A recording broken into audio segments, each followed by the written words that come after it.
Welcome, welcome. Good evening. Nice to see you all.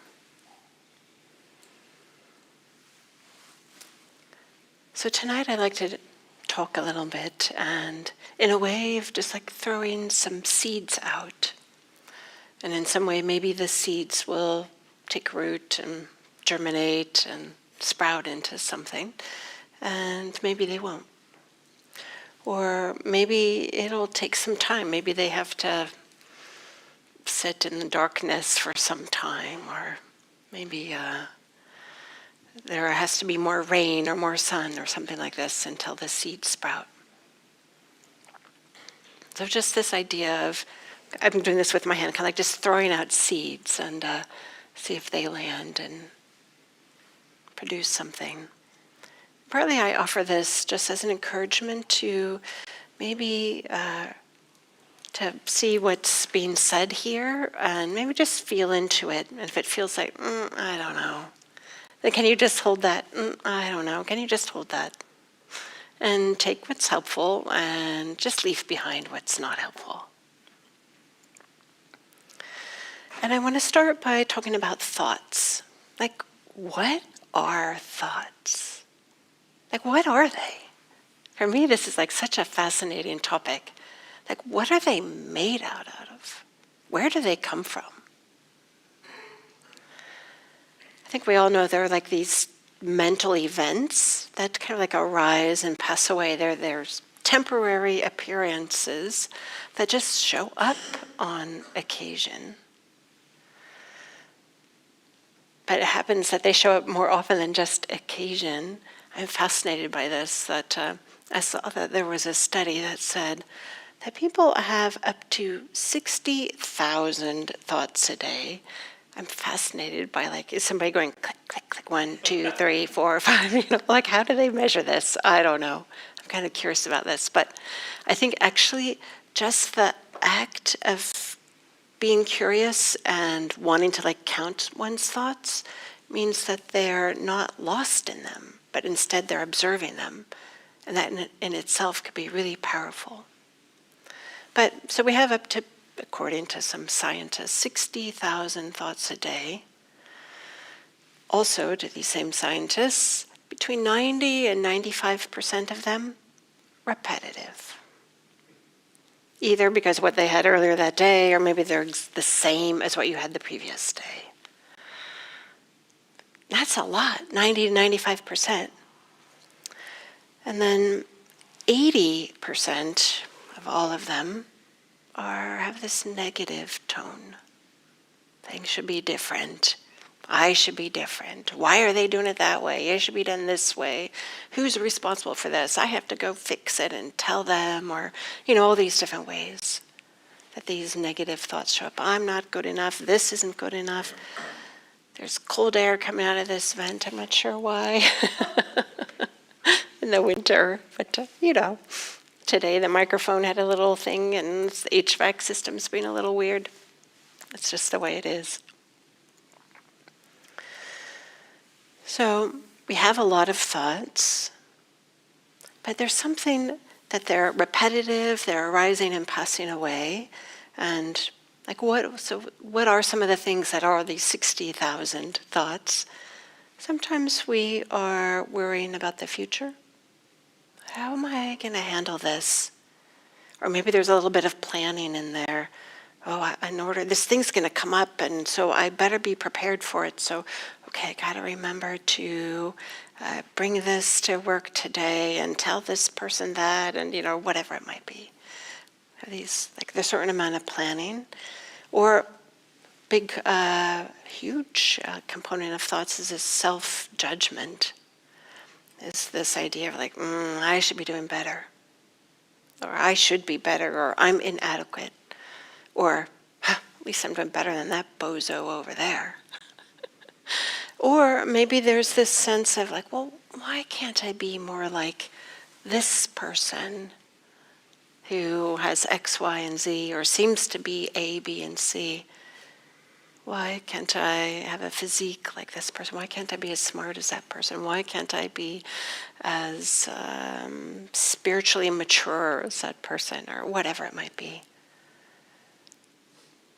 It's amazing how much of this kind of is part of our thoughts, or also maybe part of in our fantasies. Sometimes I find myself doing this a lot, like, I wonder what it would be like to live here. As I'm kind of like driving through some place, or I wonder what it would be like to have this job. As I'm interacting with different people in different professions. I go, I wonder what it's like to have that job, to be a barista.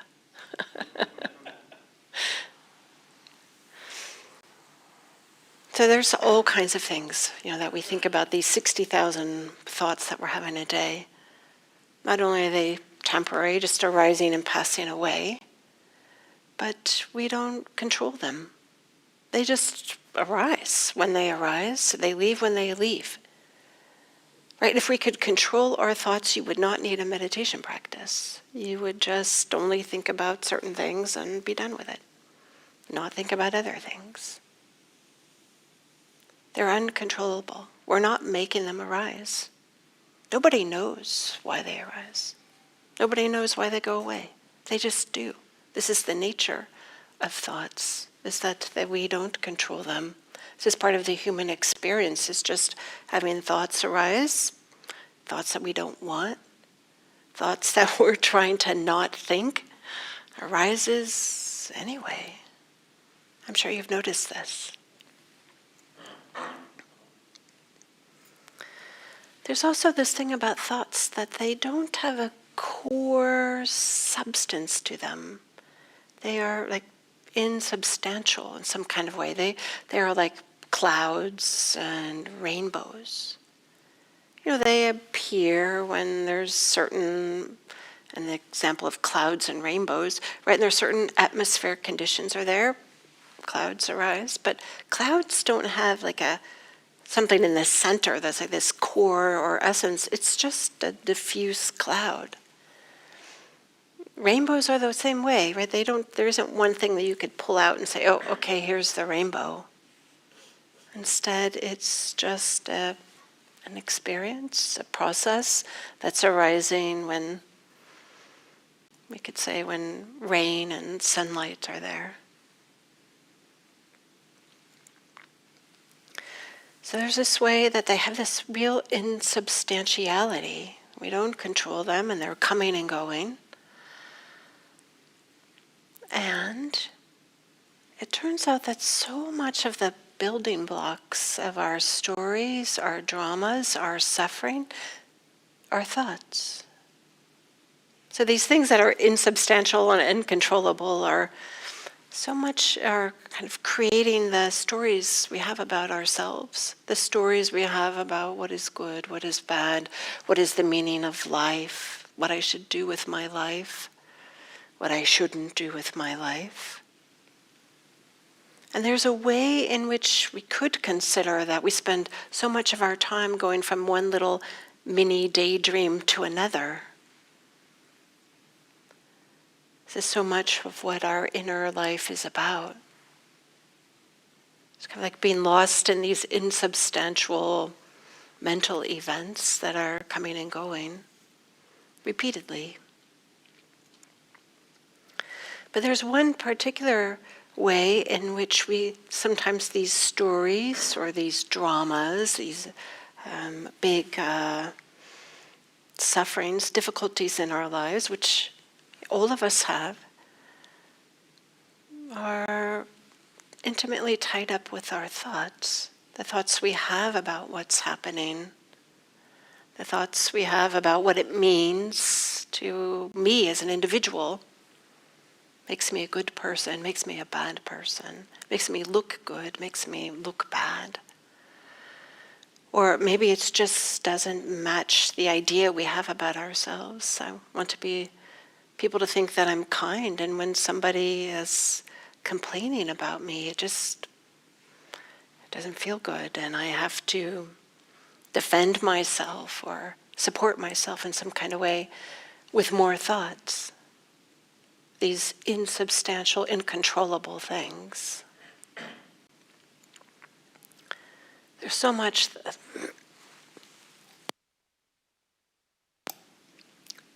much about our sense of self that is just really tied up with a sense of our thoughts.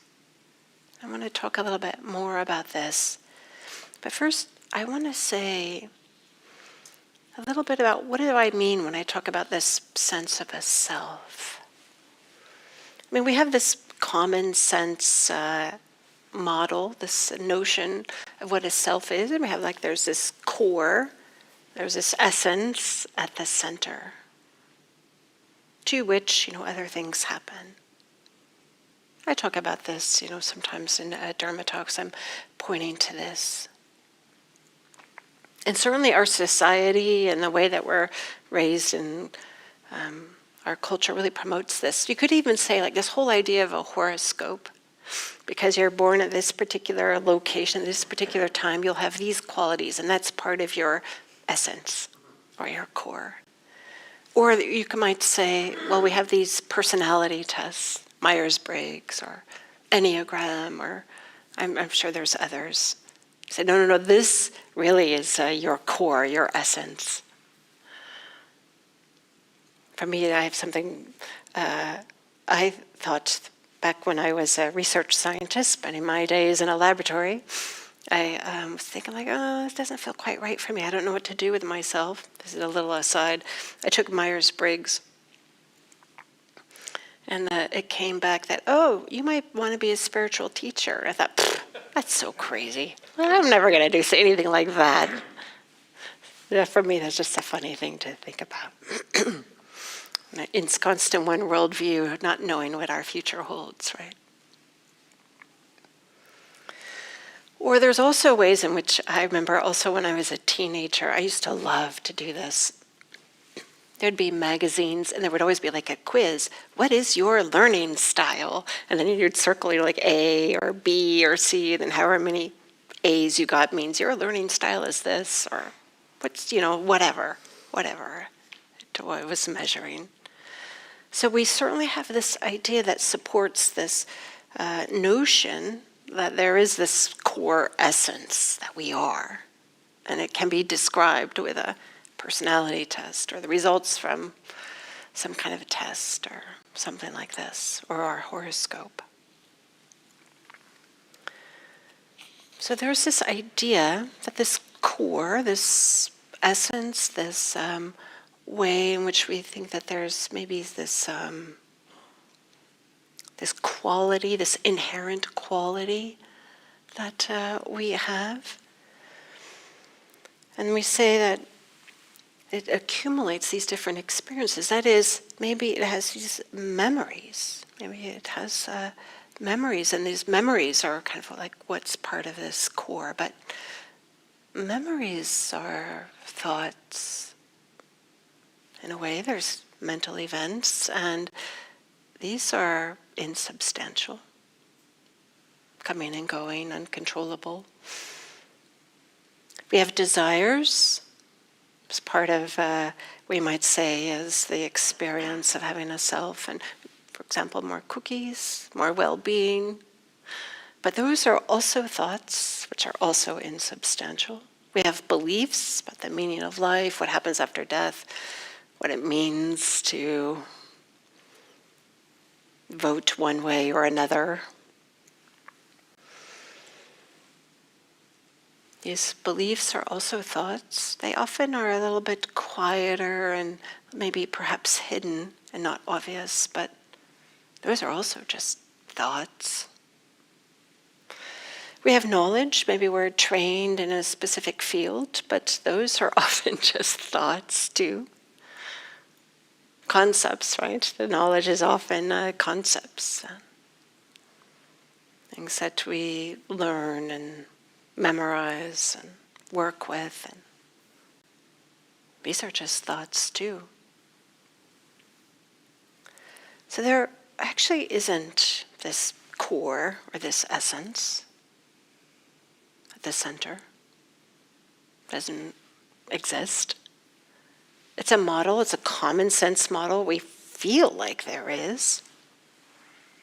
But so what is there if there isn't these this essence here. There's a way in which there's the components, we might say, of our experience is connected. They belong to one body and brain, so they're not happening to somebody else, but there's a way in which we might say that the sense of self is a narrative. It's a way in which there's this sewing together of different events into a story. There's a way in which we're linking things together. The linking is happening with our thoughts. The events are just happening. The memories are just happening. The sensations are just happening. They're coming and going. We can't control them. And then we want things to make sense and to be neat and tidy in some kind of way. So a narrative gets created. Oh, this happened because of that. But that's a thought. Thoughts are insubstantial, uncontrollable, coming and going.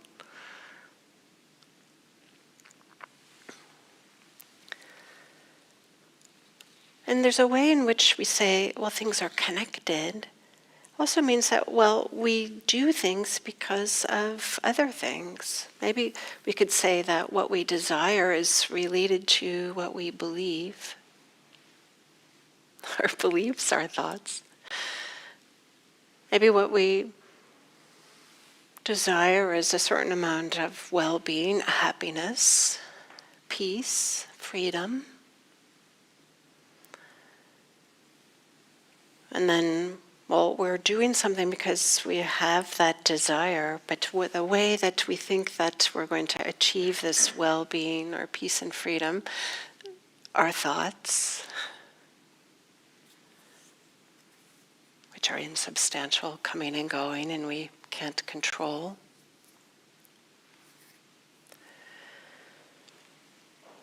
So there's all these things, these beliefs, desires, experiences, and they're all related to each other. And there's just a way that this connected things are you might say, or a self, we might say. So that's different than having a core or an essence. It's more like, well, there's just maybe this cloud here that is a self.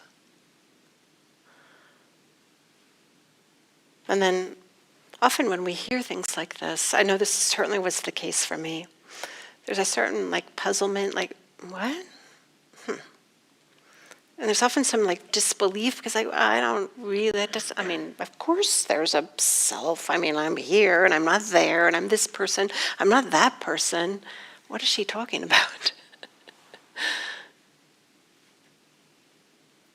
So when we hear these things, often we have this experience of maybe we want to dismiss it because it runs counter to our experience. It runs counter to kind of what society is pointing to and promoting. And so I'm just planting seeds. I'm just throwing seeds out there. It's perfectly fine if they don't sink in and germinate. But I'll say, and probably you know this too, that so much about this practice is about maybe having a sense of inquiry or curiosity or investigation of, I don't know, maybe. Investigation is a factor of awakening. And this is part of what gets investigated. What is this sense of self? The sense of identity that we have? how does it feel? What is it made out of? When is it really strong? When does it seem like it's not so strong? When does it even feel like it's completely absent?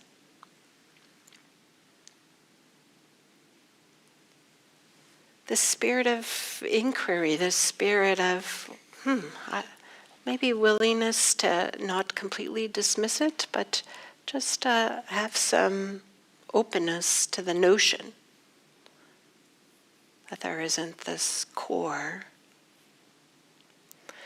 So this isn't so much a belief to adopt. This isn't a doctrine to sign up for.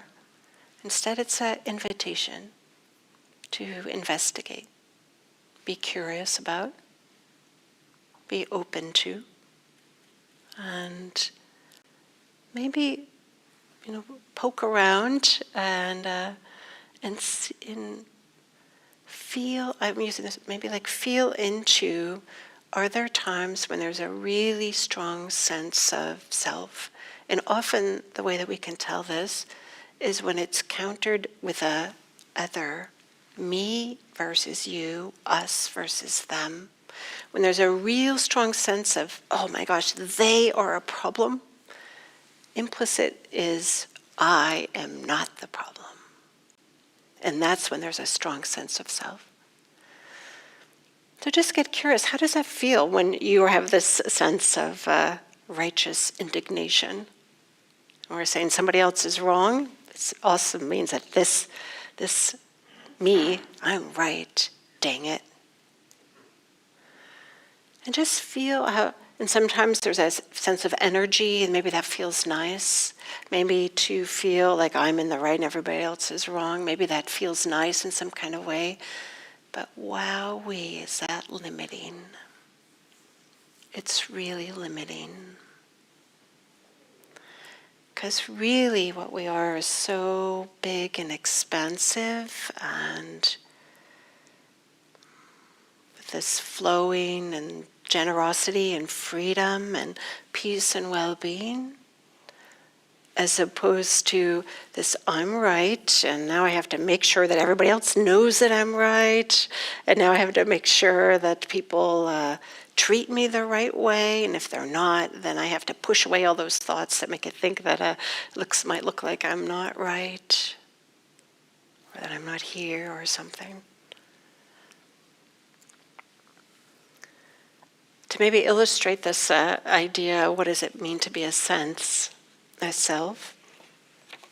I'd like to borrow this idea that this is terrible, I didn't write it down, and his name is slipping my mind right now. It's an American philosopher, I think his name is Julian Baggini, I want to say. It'll come to me in a moment, probably. But I'm stealing this idea from him. He gave this in a TED Talk a number of years ago. I just love this. He said, let's take the idea of the notion of water, H2O, 2 H's, 1 O, H2O, protons, 2 protons, and an oxygen, H2O. We're all familiar with this, that water is this. For water, we don't take this word water, this concept, this idea, this thought of water, make it be the essence, make it be the core, and then we don't stick a H here, an H over here, and an oxygen, an O over here, and say, oh, okay, water is H2O. We don't have this thing, water, in the center, that then has an H and an H and an O. No, of course not. It's a collection of 2 H's and an O.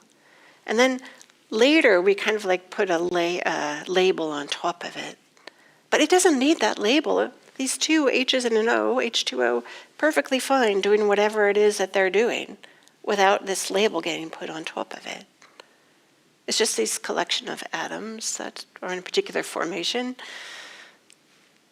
that we call water. Or the same for way the microphone.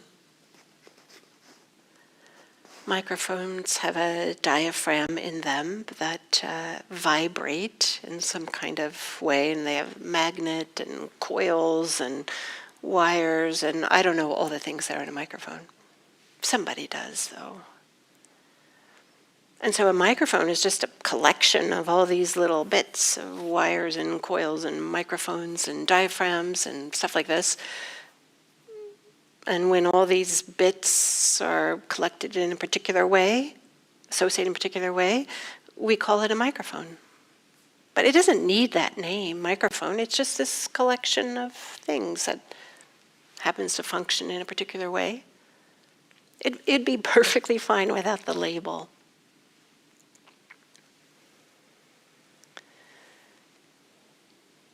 So these are collections of bits. For a microphone, there's a diaphragm and a magnet and stuff. For water, it's protons and oxygen. And then later we put a label on top of it, but that label is extra. Sense of self is the same thing. It's a collection of, we might say, mental events, experiences that are just happily doing whatever they're doing, and then we put a label of self on top.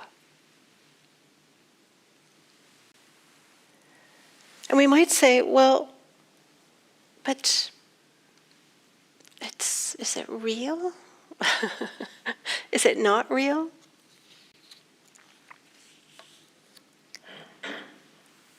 This microphone is real. We're not saying it's not real. We're not saying that it doesn't exist. And the self isn't different than anything else in the universe. And, I mean, like neuroscience shows us that there isn't a portion of the brain, like, okay, there's the self right there. And in psychology, they often aren't talking about this. I'm not a neuroscientist nor a psychologist, but so this is my understanding. They're not pointing to, there's all these psychological patterns, or there are all these neurochemical or reactions, and then here's the self that's right here and has these particular unique things. They're not saying that at all. So this doesn't mean that we don't exist. That would be silly to say that we don't exist. Instead, we're just saying that there isn't this nucleus, this core at the center.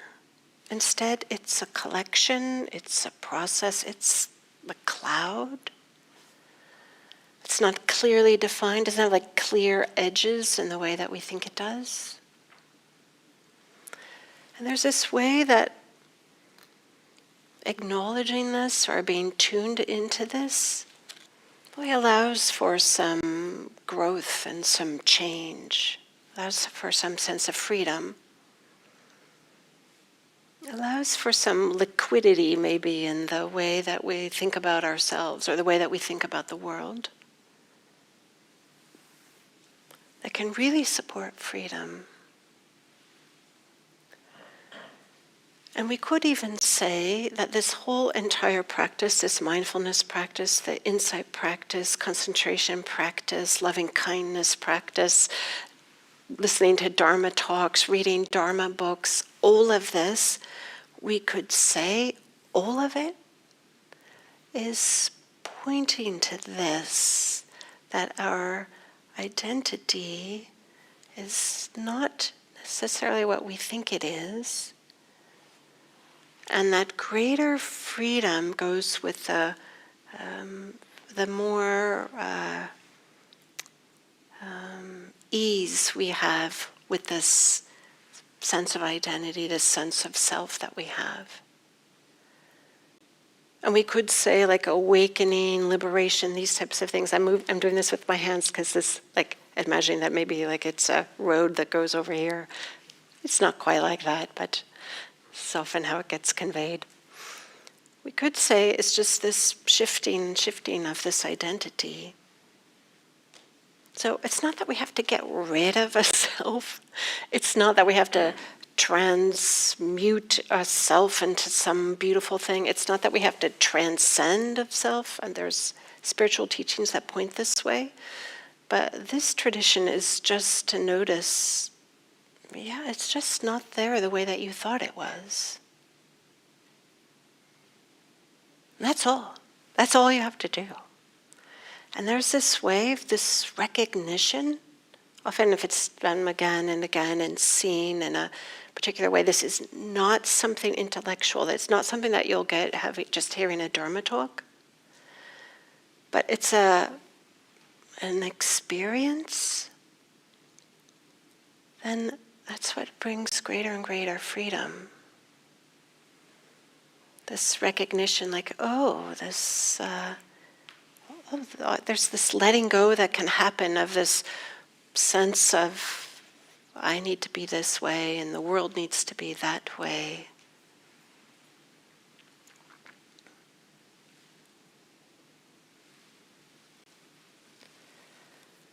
So one way that we can practice with this, it's often on meditation retreats when the mind is a little bit more quiet that we start to notice all the ways in which we're creating a self, in which we're, some ways, thinking a self into being. I don't want to make this be wrong. I don't want to make this be a big giant problem. This is what most humans are doing. But here's just an opportunity to think like, maybe there's another way.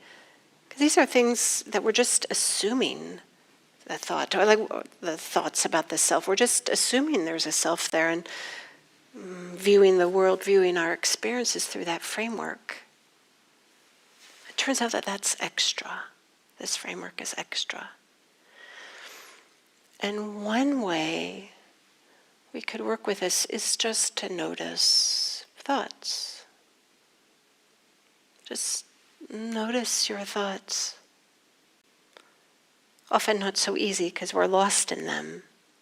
But if you can, even just for 2 minutes at a time, and say, okay, I'm going to count, maybe 1 minute, maybe 30 seconds. Just count, okay, how many thoughts? And then you'll have oh wait, was that a thought? Oh, that's a thought. That's a thought. Okay, then, but the fact of just observing them, and then it becomes easier and easier to observe them, and then we start to see their insubstantiality and uncontrollability. And then just seeing this again and again, we start to see how, they are making this self. They're creating this self. So that's one way in which we might work with this notion that we have, that there's this core, this essence, when in fact it's just a collection of experiences. And often what's stitching them together are thoughts, which of course are insubstantial. How many times have I said that today? It's my new favorite word. So maybe I'll end there. But maybe before I end, I'll say, there's a lot that we could say about not self. This is just, I just took one road in. There's so many different things we can say.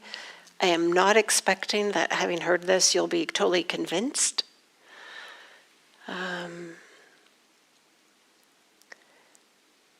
And I know that the first time I heard this teaching, I kind of got mad. What are they talking about? I thought this Buddhism thing was going to be good, but what is this? I don't know. I found myself irritated, and that's okay. The irritation is okay too. So I just want to offer that. Take what's helpful and leave behind what's not helpful.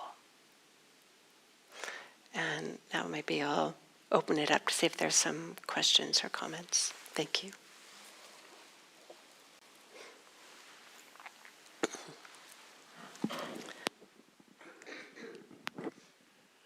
So, I mean, like in Tibetan Buddhism especially, there's a lot of talk about reincarnation. So if there is no self, what reincarnates? I know, right? This is such a great question. I have no idea. Yeah. Because it almost seems to contradict itself, right? You know, like they talk about the 5 aggregates and then there's no self. Well, then, okay. It's very peaceful and very still. But then what reincarnates? I don't know if it's helpful. I'll say in this tradition, we don't use this word reincarnation. We use rebirth, with more the idea that what gets reborn, if such a thing exists, it's impossible for me to know, that it would be like the momentum of some of the mental patterns that we've had, or habits, or something like this. The momentum maybe, but that this is what I can offer.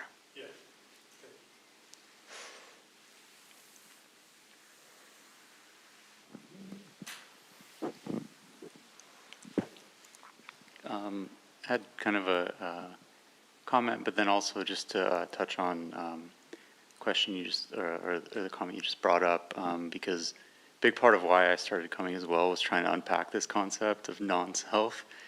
And one thing I was able to gather from a talk, and perhaps feel free to correct me, but there was a talk on this about a year ago at Spirit Rock, and it was on the concept of no self. And the thing that I gathered was that it turns out to just be a really awkward translation.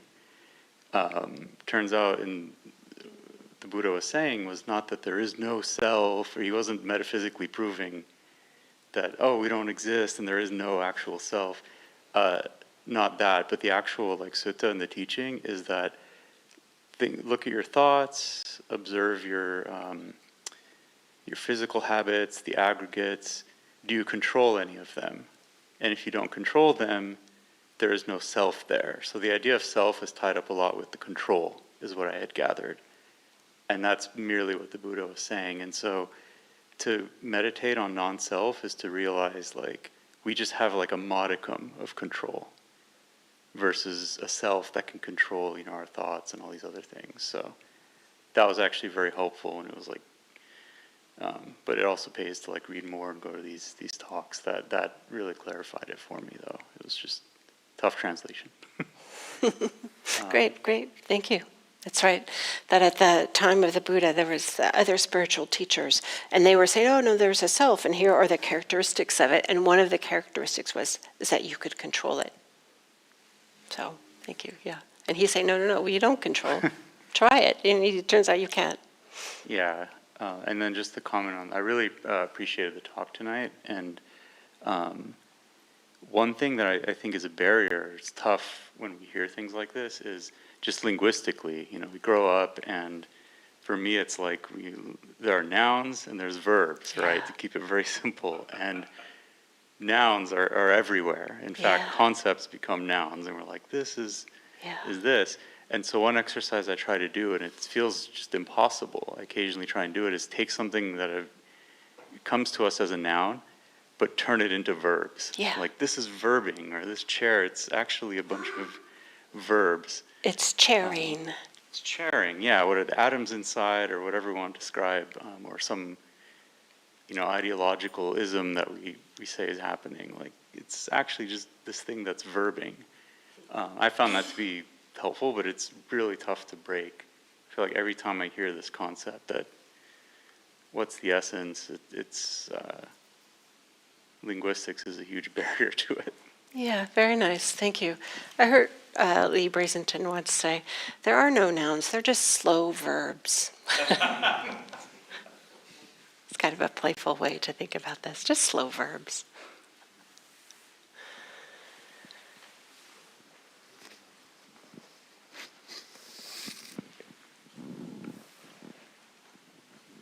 So I was remembering about 30 years ago, the Dalai Lama came to Shoreline Amphitheater. I don't know if anyone else was there, but he gave a 4-day talk on, and I wrote it down, the concept of self is empty of objective reality.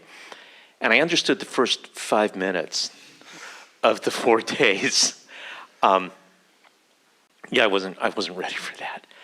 But what you were describing was something I kind of stumbled onto about 5 minutes into tonight's sit, which was that what I do about thoughts when I'm meditating is I energize them.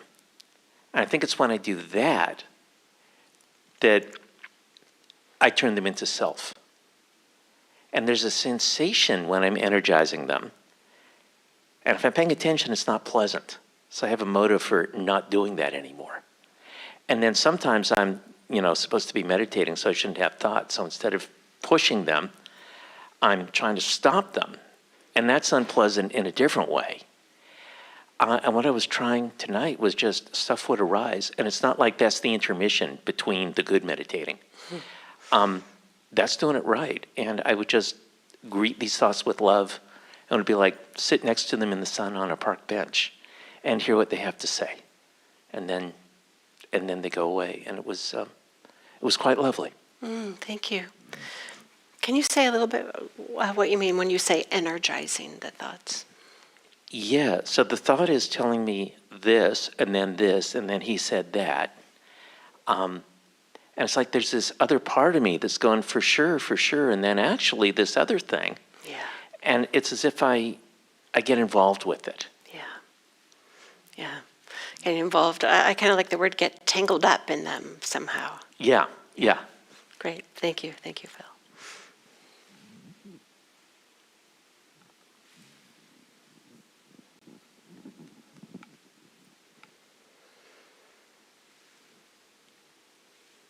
Anybody else have a comment or something they'd like to say? How about back here?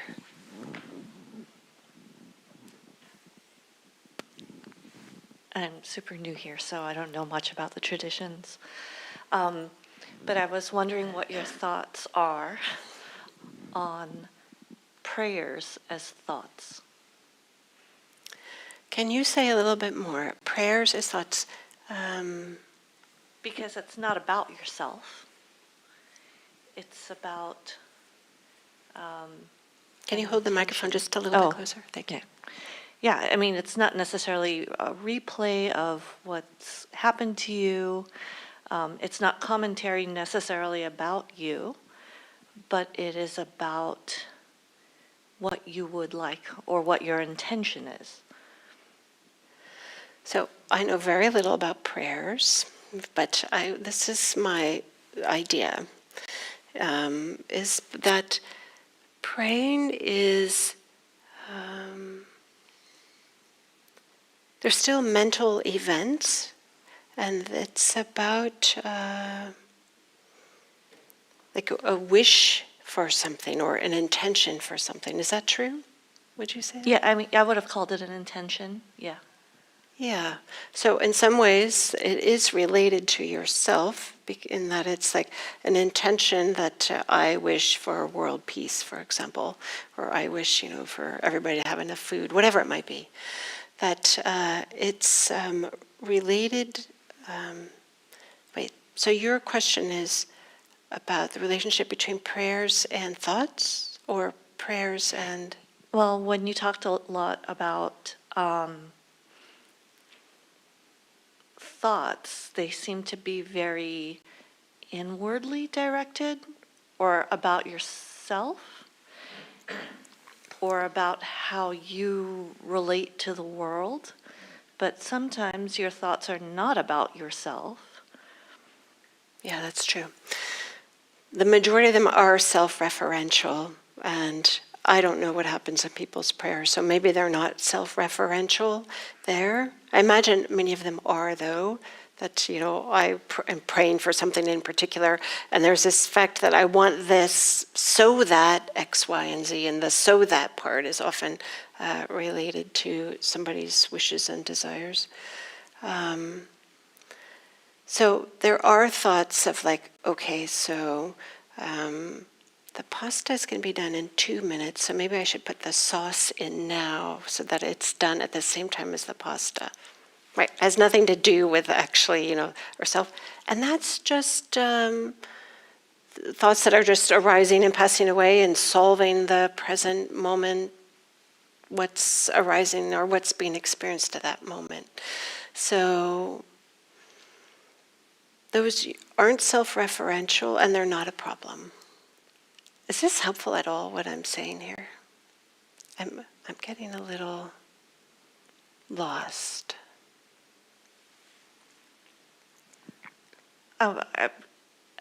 It's just that, when you talked about thoughts, it was like, these are not yourself, right? And I kept thinking, well, of course those are not myself, because I wasn't thinking, like, myself had nothing to do with those thoughts. Does that make sense? Like, I have a friend with cancer, and I hope she heals. Yeah, And of I hope course. her treatments work. Yes. And I pray for her health. But that has nothing to do with me or how I would relate it to me.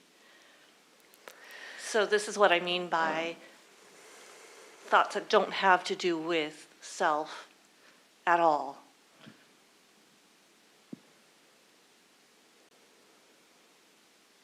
Are you sure? Yeah, I feel pretty confident about that. Then, so I'm trying to feel into the best way to talk about this. There's a way in which, maybe I'll just use this language, in which we get tangled up. No, that's not the right word.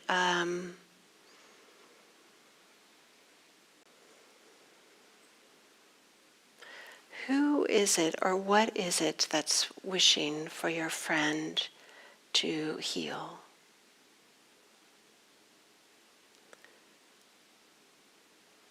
What is it? Who is it? What is that experience of wishing your friend to heal? That's maybe the question.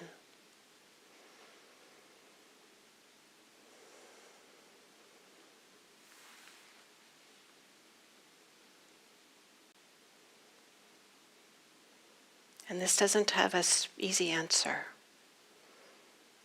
This is sometimes a question that people work with for a long time, because they come up with one thing and they go, oh wait, no, that's not quite it. But it can be interesting to just explore, well, what is it exactly? And it's helpful to say this word, what. What is this? What is this wishing for my friend to heal? Beautiful wish.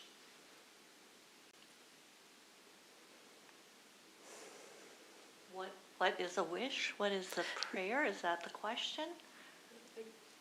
Or Like, well, where is it originating from? Where is it? What is it coming out of?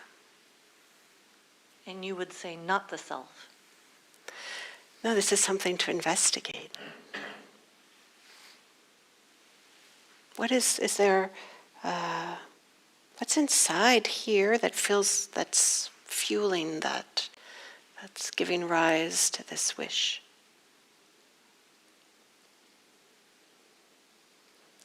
It's not an easy answer. It's not something that you're going to find this moment. Or if you do, you might, but then you can just say, I might continue to work with it or something like this. Love? Like, love? There you go. Love is nice.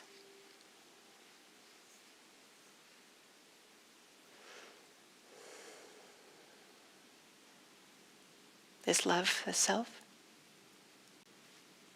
I don't think so. What is love? Combination of stuff. It's a combination, yeah, it's little bits of stuff, I guess, Yeah, that we call love. yeah.